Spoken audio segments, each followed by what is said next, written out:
Port Canaveral is located on the east coast of Florida, about 4 hours north of Miami and 50 minutes east of Orlando. In 2022, Port Canaveral became the busiest cruise port in the world, seeing over 4 million passengers sail from her 7 cruise ship terminals and edging out the previous champ, the Port of Miami. Today, we want to talk about how to have a great experience cruising from this world champion cruise port.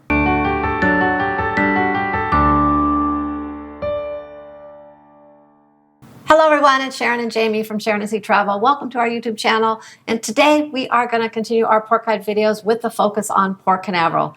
As we mentioned in the intro, Port Canaveral is the busiest cruise port in the world. No doubt that title was secured by berthing Carnival Cruise Line and Royal Caribbean Cruise Line's largest ships at sea. But the champ is the champ, and we're not here to argue the title away from the port. As usual, we want to cover getting to and from the port, where to enjoy a pre-cruise stay, dining, sightseeing, and there's one thing that Port Canaveral offers that no other port offers, and that is Disney World.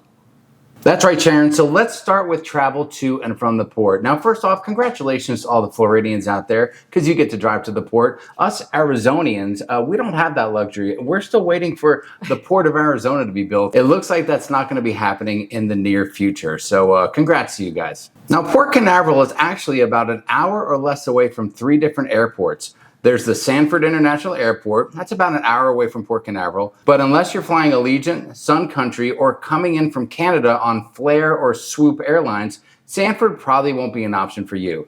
There's also the Melbourne-Orlando International Airport, about 50 minutes from Port Canaveral, and it has a lot more options, although the flights are still kind of limited. It serves Allegiant, American, Avelo, Sun Country, Delta, and if flying in from the UK, TUI or TUI Airways stops there as well. Of course, the one most folks are familiar with is the Orlando International Airport, although I'm not sure what makes this airport so busy.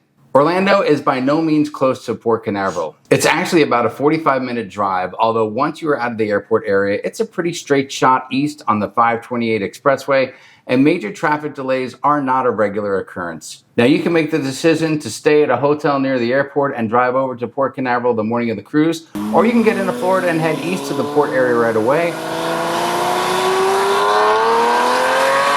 Now, we always recommend getting into the cruise port area the night before the cruise if you can, and avoiding any airline delays or cancellations. Nothing worse than having your vacation plans canceled or messed up because of an airline snafu. You will have all the same travel options with regards to getting to the port as any big city would have. There are plenty of shuttle options, both cruise line and private. You can check websites like Yelp for shuttle options if traveling with a group or large family. You can use companies like GoPort that have become pretty popular for cruisers.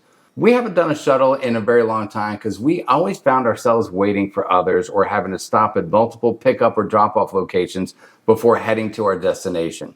As we find ourselves getting older, we have less patience and we want to get where we're going as fast as we can, don't we, Sharon? That's right. That's right.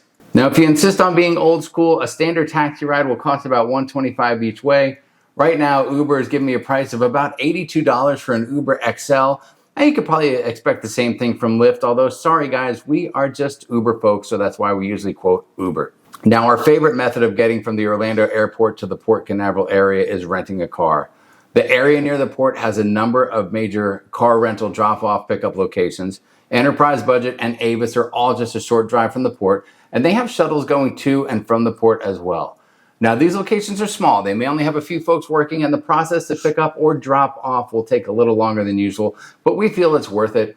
Here's what we do every time. Get in a day or two early, rent a car at the airport, and drive to our hotel near the port. We're free to go wherever we want before the cruise, and the morning of the cruise, I drop off the family at the port. What's going on, everybody? Quick update for you. It's been a wild morning. I am at the budget rent-a-car. I dropped off Sharon and Matthew at the port. Very smooth, got in, got out quickly. It's only 5 minutes down the road. Came back here, dropped off the budget car. This place is popping. I mean, it is packed. There's a long line to get onto the shuttle, which wouldn't be a bad deal, but I said, you know what? I'm gonna speed it up a little. I'm going Uber. So I got an Uber coming right now to pick me up, drop me back off at the port. Sharon and Matthew are already there. They're checked in. I'm just gonna go check in, go through security, meet them, and that's the deal. It was the best $10 I had spent, I think, on that entire cruise. For us, paying a little bit extra for the rental car is well worth it. It gives us the option to go wherever we need to go before the cruise, whether it's dining, shopping, or anything like that. We just think it's a good deal. Yeah. And it frees us up a lot to handle our personal business before we get on that cruise ship. Now let's talk about where to enjoy your pre-cruise stay. Now, as we mentioned, you can get into Orlando and stay right there near the airport before traveling down to Port Canaveral. But if you're like us, we like to head down a bit early down by the port and start enjoying the Florida coast. Your ride from Orlando will take you all the way to Cape Canaveral, and from there you will find many hotel options. There will be a few right in Cape Canaveral off the Main Street Astronaut Boulevard. That area is where we prefer to stay since it is the closest to the cruise port and a short drive to any place we want to visit in the area. On our most recent visit, we stayed at the Hampton Inn, which attaches to a Home 2 Suites. These are two of the newest hotels in the area. We have also stayed at the Country Inn and Suites right across the street and had a great stay as well.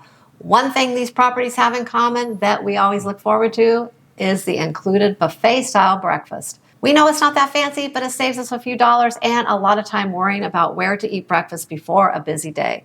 There are a few other hotel options in the Cape Canaveral area, but if you want to get a bit closer to the beach, you can just head south a few minutes to the very popular Cocoa Beach area. This is a great area to spend a few days, and it has those great beach town vibes. The shopping, mini golf, surf shops, ice cream stands, plus you will find grocery stores to pick up anything that you may have forgotten for your cruise, including those bottles of wine to take on board. In Cocoa Beach, you will find a number of name brand beachfront hotels, but don't overlook the smaller local spots if you want to get into that pre-cruise beach life. Now, before we go any further, if you are new to the channel, please don't forget to hit the subscribe button and click the notification bell as well so you will get notified when we post new content. So now let's get back to the video. All right, Sharon, next let's cover a topic that's very near and dear to my heart, and that is where to eat during your pre-cruise stay. Now, maybe you're staying at one of the hotels that has a nice bar and restaurant in it, and that's cool. You could probably eat there, breakfast, lunch, and dinner, but that's going to get pretty darn pricey. Those hotel restaurants will charge you an arm and a leg. I remember, I think we paid $16 for a waffle once for Matthew because he was hungry one morning, so we learned a good lesson there. Now, the Cape Canaveral area, if your hotel is there, is a bit limited for walking to get something to eat, but you'll still find a few options. One spot that's pretty cool in the hotel area is the 321 Limehouse. It's a tap room that's part of a local brewery in the area that not only has refreshing beverages, but live music and food trucks as well. Now, you can get your Italian fix at Zarella's or Kelsey's, and Zachary's restaurant is known for some great Greek food. Plus, there's a Thai sushi location as well if you're into a little bit of sushi while you're down at the shore. If you're down in the Cocoa Beach area, you will find many, many dining options. You can satisfy your seafood cravings at a number of different places like Q's Kraken Crab and Seafood Kitchen. Boy, say that 10 times fast. Florida's Seafood Bar and Grill, or Jazzy's Mainly Lobster, and countless other spots. And of course, you can find plenty of casual dining options with great food as well, and tasty drinks like Coconuts on the Beach, the Beach Shack, and Pineapple Point.